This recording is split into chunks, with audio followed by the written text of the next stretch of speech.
नमस्ते विद्यार्थी मित्रांनो, आज आपण इयत्ता 8वीतील मराठी विषयातील लिओनार्दो दा व्हिंची हा पाठ पाहणार आहोत। या पाठाचे लेखक अच्युत गोडबोले आणि दीपा देशमुख आहेत। लिओनार्दो दा व्हिंची हे चित्रकार होते। त्यांनी काढलेले मोनालिसा चित्र हे जगप्रसिद्ध आहे आणि त्या चित्रावरून ते त्या चित्रकाराचं जगप्रसिद्ध असं नाव झालेलं आहे। त्याविषयी आपण माहिती पाहणार आहोत। पहा, लिओनार्दो दा व्हिंची हे स्थूल वाचन आपल्याला पाठ 10 आहे।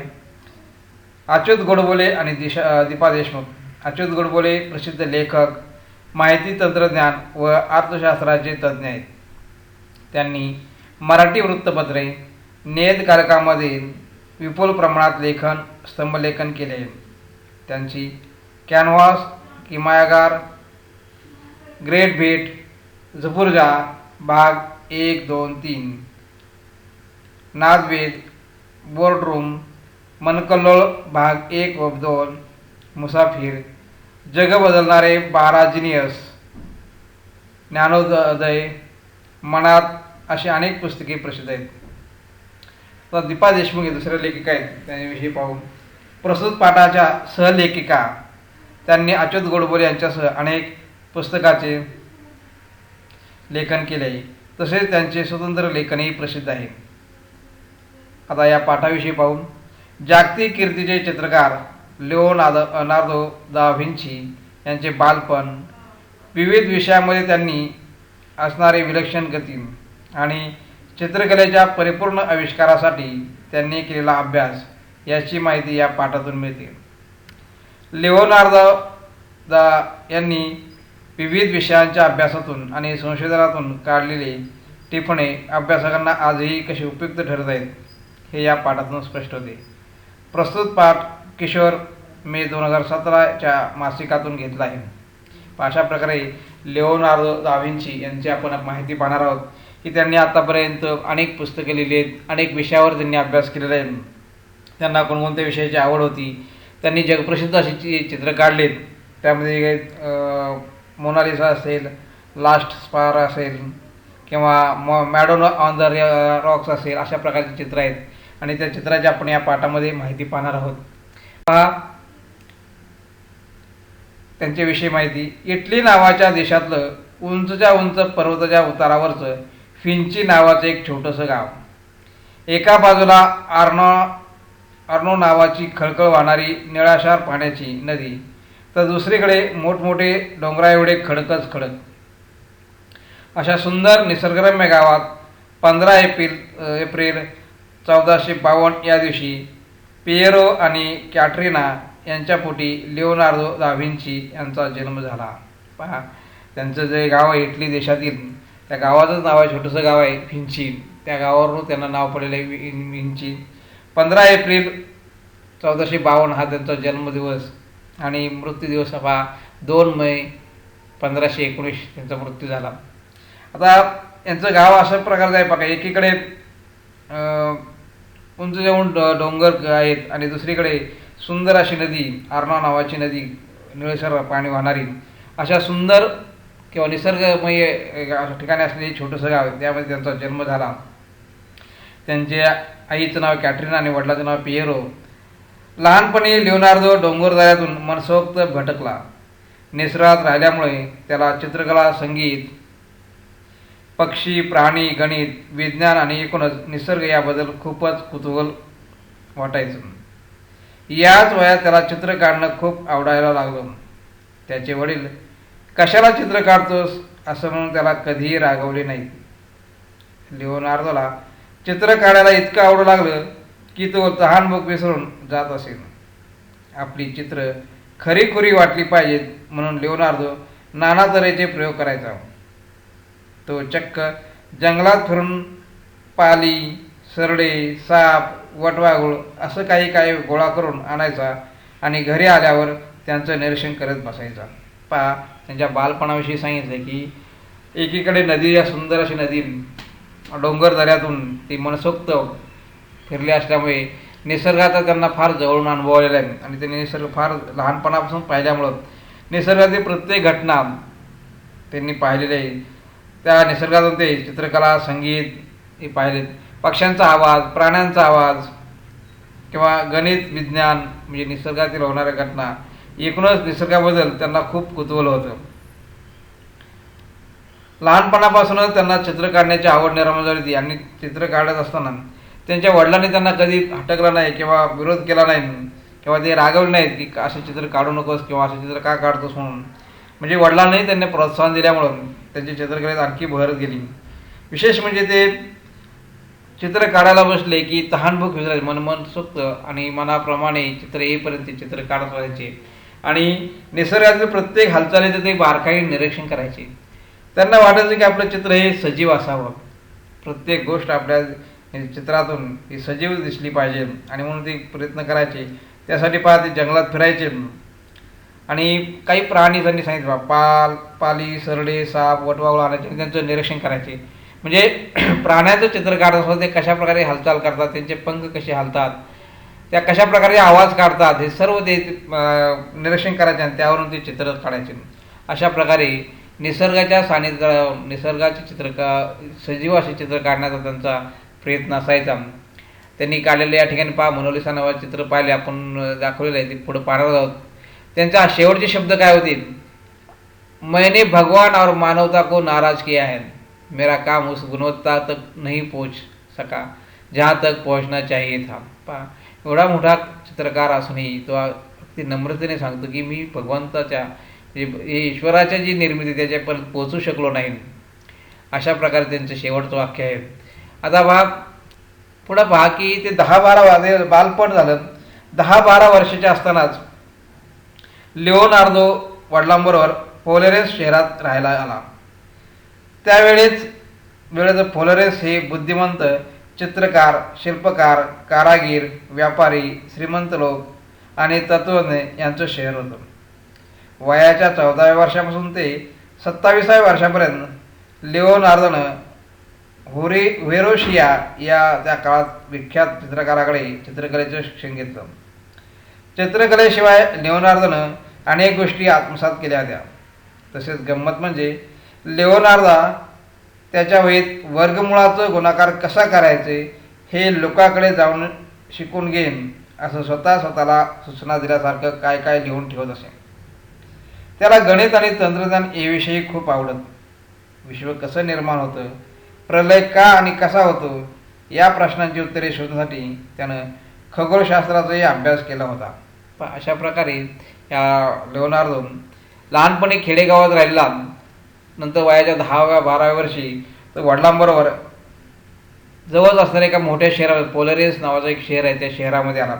आता ते शहर म्हटल्यानंतर त्या ठिकाणी अनेक बुद्धिमंत लोक राहत होते, चित्रकार होते, शिल्पकार होते, विविध कलागुणांनी असं हे शहर होतं. यामध्ये अनेक कारागीर, व्यापारी, श्रीमंत लोक राहत असल्यामुळे त्या ठिकाणी अनेक त्यांना संधी मिळत होत्या. वयाच्या 14व्या वर्षी त्यांनी ते 27 वर्षापर्यंत ते शिक्षणच घेत होते. चित्रकलेचं शिक्षण घेत होते आणि त्यांचं जे त्यावेळेचे प्रसिद्ध असे चित्रकार व्हेरोशिया या चित्रकाराकडे ते शिक्षण घेत होते. म्हणजे त्यांच्याकडे त्यांनी अतिशय चांगल्या प्रकारे शिक्षण घेतल्यामुळे ते चित्रकलेमध्ये पारंगत झाले. त्यांना चित्रकलेशिवाय अनेक दुसरे विषयही त्यांना खूप आवडायचे. त्यामध्ये अनेक गोष्टी म्हणजे निसर्गाच्या प्रत्येक गोष्टी त्यांना आत्मसात करण्याची इच्छा होती. आणि त्यांना एक अशी सवय होती की प्रत्येक गोष्ट ते वहीमध्ये टिप्पण करायचे. जे जे काय करायचे ते टिप्पण करायची. आपल्या स्वतः देत्या त्यांनी लिहिली पाहिजे या ठिकाणी एक सूचना की वर्गमुळाचा गुणाकार कसा करायचा हे लुकाकडे जाऊन शिकून घेईन. लुका एक त्यावेळेचे गणितज्ञ असतील किंवा त्याचे शिक्षक असतील किंवा मित्र असेल, त्याच्याकडे जाऊन वर्गमुळाचा गुणाकार कसा करायचा हे शिकून घे असं स्वतःलाच त्यांनी सूचना त्या वहीमध्ये लिहून ठेवली होती. म्हणजे लिहिण्याचं काम ते लहानपणापासून करत होते. त्यांना गणित आणि तंत्रज्ञान हे विषय आवडायचे, खगोलशास्त्रही आवडायचे, निसर्गात होणाऱ्या घटना याचाही ते अभ्यास करायचे, बारकाईने निरीक्षण करायचे. थोडक्यात काय, त्यांना निरीक्षण शक्ती ही लहानपणापासून मिळाली होती आणि त्यामुळे प्रत्येक गोष्टीचं बारकाईने ते निरीक्षण करत होते. त्यानंतर आणखी कोणाकोणे काय शिकले पहा. आता व्हेरोशिया याकडून त्यांनी अतिशय चांगल्या प्रकारे त्या काळचे प्रसिद्ध चित्रकार त्यांच्याकडून चित्रकला शिकले. अँटोनिओ डेल पॉलिओलो हे शरीर रचनेचा अभ्यास करणारा आणि मृतदेहाचं विच्छेदन करणारा पहिला चित्रकार म्हणून ओळखला जातो. त्याच्या स्टुडिओत जाऊन लिओनार्दो शरीराची आणि स्नायूंच्या रचनेची माहिती करून घेत असे. चित्र काढताना प्रत्येक अवयवाचं प्रमाण आणि रचना यांच्या तो गणिती पद्धतीने नोंद करून मगच त्याचं रेखाटन करत असे. लिओनार्दो शिल्पकलेपेक्षा चित्रकलेला जास्त श्रेष्ठ दर्जाची कला म्हणत असे. पहा, त्यानंतर त्यांनी अँटोनिओ डेल पॉलिओल ह्या शरीर म्हणजे तज्ज्ञाचा रचनाचा अभ्यास करणारी एक व्यक्ती होती. आणि तो काय करायचा, मृतदेह आहे त्याचं शिवच्छेदन करायचा आणि प्रत्येक हाडांची ह्याची माहिती तो त्या ठिकाणी असायची आणि त्याचं चित्र काढायचा. आणि असा हा पहिला चित्रकार की माणसाच्या विच्छेदन केल्यानंतर ते चित्र काढणारा. आणि त्याच्याकडे जाऊन हे ते त्याच्या स्टुडिओमध्ये जाऊन हे ते शिकत असेल. पहा, त्यांनी गणिती पद्धतीने म्हणजे प्रत्येक माणसाची उंची किती, त्याचं कोणत्या प्रकारचं हाड किती उंच आहे त्याच्या सर्वांची बारकाईने ते गणिती पद्धतीने मापन घेतलं होतं आणि त्या मापाप्रमाणे तो चित्र काढायचा. म्हणजे अशा अतिशय सजीव पद्धतीने दिसलं पाहिजे चित्र म्हणून तो प्रत्येक गोष्ट हे रेखाटन करताना नोंद करायचं, गणिती पद्धतीने नोंद करून ठेवायचं आणि त्याच्याप्रमाणे रेखाटन करायचं. त्याला चित्रकलेपेक्षा शिल्पकला आणि शिल्पकला ही आणि चित्रकला यातला फरक त्यांनी सांगितला आहे की त्याला जास्त शिल्पकलेपेक्षा चित्रकला खूप आवडायची. शिल्पकला म्हणजे एखाद्या पाषाणावर किंवा आपण याच्यावर शिल्प काढतो, मूर्ती तयार करतो, त्याला शिल्पकला म्हणतात. मग या शिल्पकलेपेक्षा चित्रकार त्याला खूप आवडायचे आणि चित्र का श्रेष्ठ आहे तर त्याने यासाठी फरक सांगितलेला आहे. पहा, लिओनार्दो शिल्पकलेपेक्षा चित्रकलेला जास्त श्रेष्ठ दर्जाचा कला म्हणत असे. शिल्पकला यांत्रिक असून मेंदूला कमी ताण देणारी असते. पहा, पहिलं फरक काय सांगितला, शिल्पकला ही यांत्रिक आहे आणि मेंदूला कमी ताण देणारी असते. शिल्पकार दगडातला नको असलेला भाग काढून टाकतो. पहा, शिल्पकार काय करतो, ते दगड आहे उघडतो, त्या दगडाला फक्त नको असलेला भाग काढतो आणि सजीव मूर्ती तयार करतो. पण चित्रकार काय करतो पहा, चित्रातल्या जागा हव्या असलेल्या गोष्टींनी भरतो. म्हणजे शिल्पकार हा दगडाचा भाग काढून टाकतो आणि चित्रकार हा योग्य ठिकाणी जागा भरून काढतो आणि जागा भरलेल्या असल्यामुळे चित्र अतिशय सुंदर दिसतं असं त्याने लिहून ठेवलं होतं. प्रत्येक गोष्टीच्या मुळाशी गेल्याशिवाय आणि ती गोष्ट नीट समजल्याशिवाय लिओनार्दो कामाला सुरुवातच करत नसेल. पहा, अशा प्रकारे त्यांनी म्हटलं की चित्रकार चित्रातल्या जागा हव्या असलेल्या गोष्टींनी भरत राहतो. प्रत्येक गोष्टीच्या मुळाशी गेल्याशिवाय आणि ती गोष्ट नीट समजल्याशिवाय लिओनार्दो कामाला सुरुवातच करत नसेल. कल्पनाशक्ती ही विचारांच्या आधी येते आणि नंतर आकार येतात असं त्याला वाटेल. सन 1472 साली लिओनार्दोनं ख्रिश्चन कथेवर आधारलेलं ॲनिसिएशन नावाचं पहिलं तैलचित्र काढलं. लहानपणापासूनच लिओनार्दोला स्पर्धा करणं आणि वादविवाद करणं आवडत असे. तो खूपच शांतताप्रिय होता. जिथे पक्षी विक्रीला ठेवलेले असतात तिथे जाऊन लिओनार्दो तो विक्रेता म्हणेल त्या किमतीला ते पक्षी विकत घेऊन लगेचच त्यांना पिंजऱ्यातून मुक्त करत असे. युद्ध आणि युद्धामुळे होणारा रक्तपात आणि मनुष्यानी या गोष्टीबद्दल त्याला प्रचंड तिटकारा होता. लिओनार्दो दिसायला अत्यंत देखणा होता. उठावदार गुलाबी रंगाचे कपडे घालणे आणि टापटीपणानं लिओनार्दोला खूपच आवडे. त्याचा आवाजही सुरेल होता, त्यामुळे तो गायला लागला की लोक मंत्रमुग्ध होऊन त्याचं गाणं ऐकत. लूट नावाचं तंतुवाद्य वाजवण्यात तो वाकबगार होता. तो नेहमीच प्रसन्न आणि आनंदी असे आणि सगळ्यांशी मिळून मिसळून वागत असे. पण असा हा चित्रकार की त्याला प्रत्येक गोष्ट ही समजल्याशिवाय त्याच्या मुळात गेल्याशिवाय तो स्वतःला समाधान मानत नव्हता. म्हणजे कोणतीही गोष्ट करायची त्याचे बारकावे पाहिजे आणि नंतर ती गोष्ट करायची. म्हणजे IQ असेल अशा पद्धतीने नाही, ती प्रत्यक्ष अनुभवायची आणि तरच ती तयार करायची असं तो असेल. तो सांगायचा की कल्पनाशक्ती ही विचारांच्या आधी येते. म्हणजे कल्पना तयार होते आणि मग विचार सुरू होते की कल्पना कशी सत्यामध्ये उतरवायची. आणि नंतर आकाराला येते. कोणतीही गोष्ट ही आपल्याला माहिती आहे, कल्पना ही आधी निर्माण होते आणि त्यानंतर ती कल्पना पूर्ण करण्यासाठी आपल्यामध्ये विचार चालू असतात किंवा आपण त्याप्रमाणे विचार करायला लागतो. त्यासाठी कल्पना अगोदर यावं लागते. सन 1472 साली लिओनार्दोनं ख्रिश्चन कथेवर आधारलेलं म्हणजे येशू ख्रिस्तावर जी कथा आहे त्या कथेवर आधारित अशी त्यांनी ॲनिशिएशन नावाचं पहिलं तैलचित्र काढलं. पहिलं तैलचित्र त्यांनी ख्रिश्चन कथेवर आधारलेलं आहे, ती काढलेलं आहे. लहानपणापासूनच लिओनार्दोला स्पर्धा करणं आणि वाद करणं आवडत असे. म्हणजे प्रत्येक गोष्टी स्पर्धा आणि वादविवाद करणे, म्हणजे प्रत्येक गोष्ट ही वादविवाद करून किंवा मतवाद करून ती पूर्णपणे करणे असं त्याला वाटायचं. तो खूपच शांतताप्रिय होता. आणि यात एक उदाहरण दिलं की त्यांनी ज्या ठिकाणी पक्षी विकायला मांडले जात होते त्या ठिकाणी जायचा आणि ते पक्षी जे विक्रेता म्हणत त्या किमतीला तो घ्यायचा आणि तो पक्षी घेऊन तो आकाशामध्ये त्यांना सोडून द्यायचा. म्हणजे त्यांना पक्ष्याबद्दलही खूप प्रेम होतं, म्हणजे पिंजऱ्यातून त्यांना मुक्त करते. तसंच त्याला युद्धाचा खूप तिटकारा होता, कारण युद्धामुळे होणार रक्तपात मनुष्यहानी हे त्याला आवडत नसायचं आणि त्यामुळे तो युद्धाच्या विरोधात होता. त्याचं वर्णन केले पाहतो, ते दिसायला सुंदर होता. त्याला जे गुलाबी रंगाचे कपडे घालायला आवडायचे, टापटी प्राणम. त्याचा आवाजही सुंदर होता, आवाज सुरेल असा होता आणि तो आवाजामध्ये गायला लागला की लोक मंत्रमुग्ध होऊन त्याचं गाणं ऐकत असेल. त्याला एक वाद्याचे संगीताची सुद्धा आवड होती. ल्यूक नावाचं एक तंतुवाद्य आहे, ती तंतुवाद्य वाजवण्यात तो वाकबगार म्हणजे फार तरवेज होता. आणि त्याची वृत्ती कशी होती आनंदी आणि प्रसन्न असायचा तो. सगळ्यांशी मिळून मिसळून वागणारा असा लिओनार्दो. त्यांनी जगप्रसिद्ध चित्र आहेत मोनालिसा चित्र. आपल्याला चित्र पाहिल्यानंतर लक्षात येईल की तिच्या लिओनार्दोचं सर्वोत्कृष्ट समजलं जाणारं प्रचंड गाजलेलं जगप्रसिद्ध कलाकृती म्हणजे मोनालिसाचं चित्र.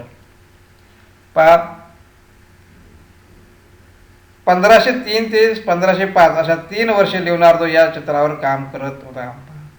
हे एक चित्र पूर्ण करायला 3 वर्षे लागली. म्हणजे त्यांनी किती मेहनत घेतली असेल त्यातील बारकावे.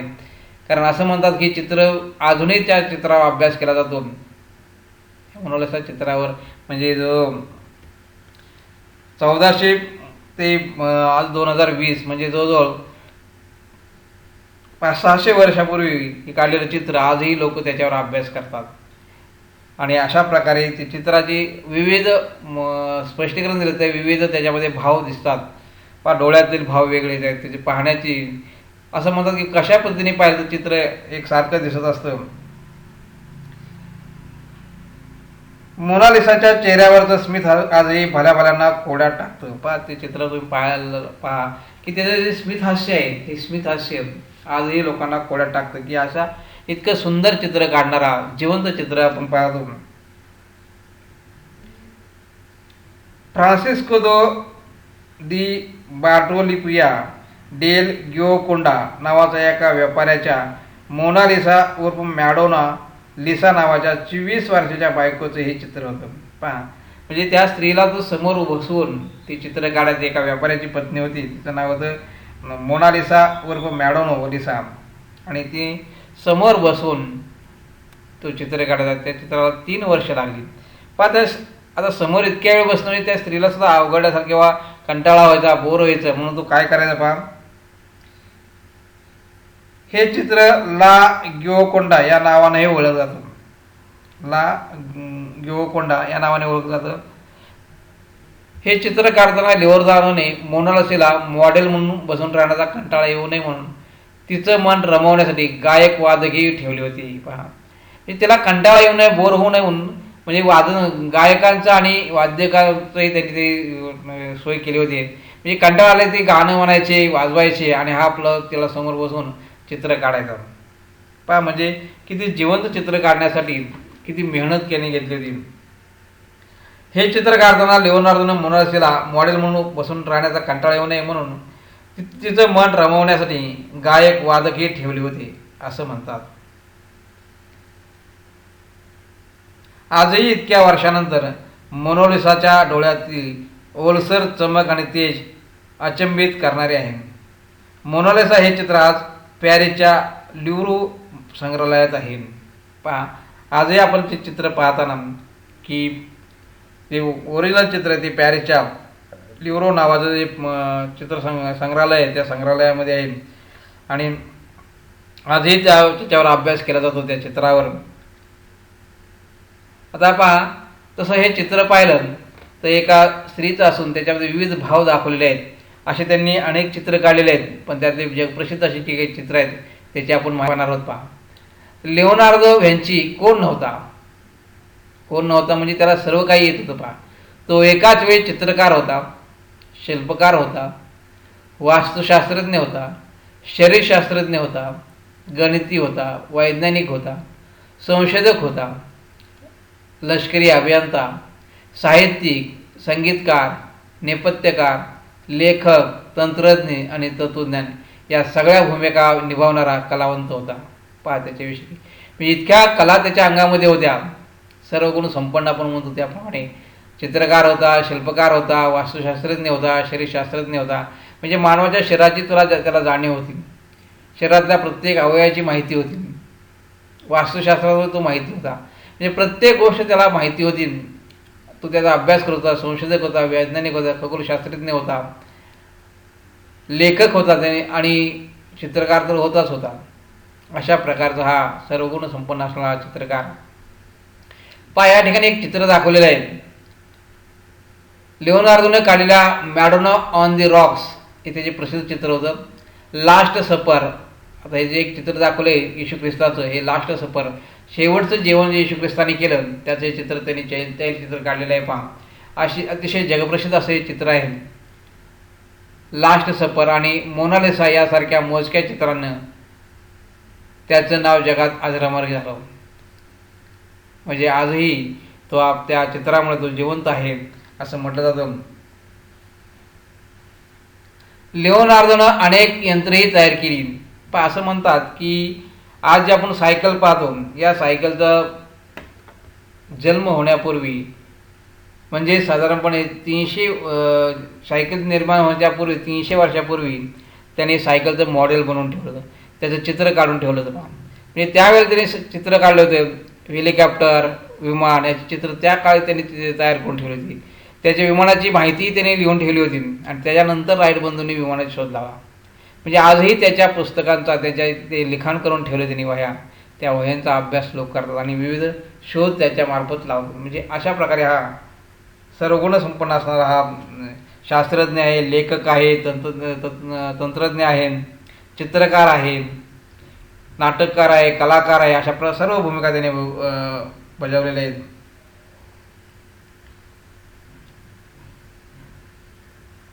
लिओनार्दोनं अनेक यंत्रे तयार केली, अनेकांचे आराखडे तयार केले आणि अनेक गोष्टींचे शोधही लावले.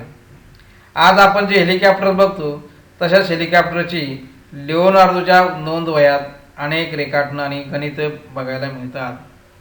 पहा, त्याने त्यावेळी ठेवलेलं गणिती पद्धती आणि रेखाटन त्याचा उपयोग करून हेलिकॉप्टर्स वगैरे आपल्याला पाहायला मिळतात. सायकल अस्तित्वात येण्यापूर्वी 300 वर्ष आधीच लिओनार्दोनं सायकलचा आराखडा तयार करून ठेवला होता. पहा, 300 वर्षापूर्वी त्यांनी आराखडा तयार केला, 300 वर्षानंतर सायकल अस्तित्वात आली. म्हणजे किती दूरदृष्टी त्याची होती. पहा, लिओनार्दोच्या नोंदवह्यांचा अभ्यास करून त्यातली तंत्र समजून घेण्याचे अभ्यासकांचे प्रयत्न आजही चालू आहेत. त्याच्या ज्या नोंदवह्या आहेत त्या नोंदवह्यांचा आजही लोक शास्त्रज्ञ अभ्यास करतात आणि नवीन नवीन शोध लावत आहेत. आपल्या आयुष्याच्या अंतापर्यंत लिओनार्दोने वेगवेगळ्या विषयावर टिपणं करून ठेवली होती. त्याला एक सवय होती की लहानपण आपण पाहिलं की स्वतः तो वहीमध्ये लिहायचा.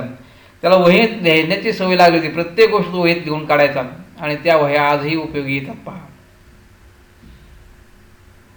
त्यात प्रकाश विज्ञान, आवाज विज्ञान, मेकॅनिक्स, हायड्रोलिक्स, उड्डाण, खगोलशास्त्र, शास्त्रविज्ञान आणि शरीरविज्ञान यांच्याविषयीचं संशोधन करून विचार आणि इतर माहिती त्याने टिपली होती.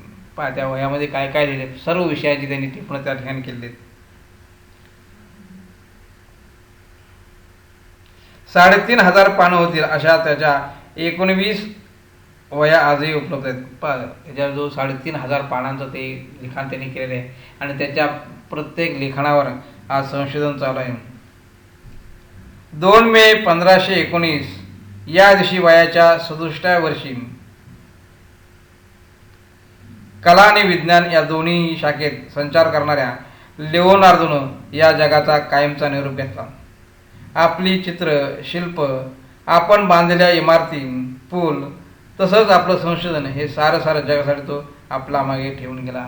पहा, म्हणजे त्यांनी जी निर्माण केलेले आहेत त्याच्यामध्ये अनेक चित्र आहेत, शिल्पकला आहेत, अनेक इमारती स्वतः त्यांनी त्याच्या आराखड्याखाली बांधलेले आहेत, पूल बांधलेले आहेत. अशा सर्व गुण संपन्न, सर्व कलेमध्ये निपुण असलेला हा संशोधक 2 मे 1519 साली या दिवशी वयाच्या 67व्या वर्षी त्यांनी या जगाचा निरोप घेतला. अशा प्रकारे ह्या लिओनार्दोच्या आजपर्यंत आपण फक्त मोनालिसा चित्रकार म्हणून पाहत होतो, पण त्यांनी विविध गुणसंपन्न असलेला हा लिओनार्दो आज आपण पाहिला. पहा विद्यार्थी मित्रांनो, अशाच प्रकारच्या काही गोष्टी आपल्याला पाहायच्या आहेत.